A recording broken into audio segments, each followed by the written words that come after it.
I noted a wound when I came into the room, which was of the right posterior portion of the head. Of course, I did not examine it.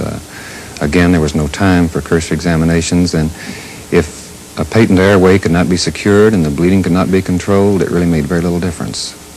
Some things must take precedence and priority, and in this instance, the airway and the bleeding must be controlled initially. What about this wound that you observed in the front of the president's neck?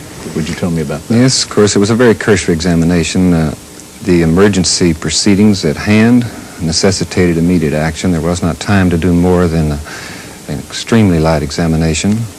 There's been a lot said and written about was this an exit wound or an entry wound? Would you discuss that with me, sir? And this is a difficult problem. The determination of entrance or exit frequently requires the ascertain of trajectory. And of course, this I did not do. None of us did at the time. There was no time for such things. The differentiation between an entrance and exit wound is often made on a disparity in sizes, the exit wound generally being larger in the case of an expanding bullet.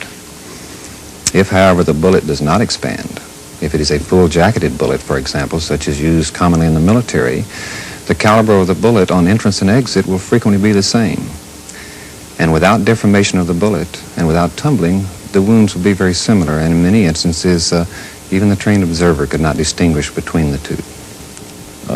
Did it occur to you at the time, or did you think, was this an entry wound or was this an exit wound?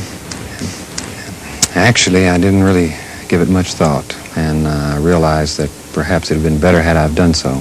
But I actually applied my energies, and those of us there all did, to the problem at hand, and I didn't really concern myself too much with how it happened or why.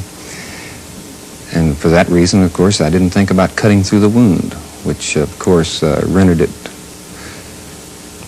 inviolate for as regards further examination and inspection. But it didn't even occur to me. I did what was expedient and what was necessary, and I didn't think much about it.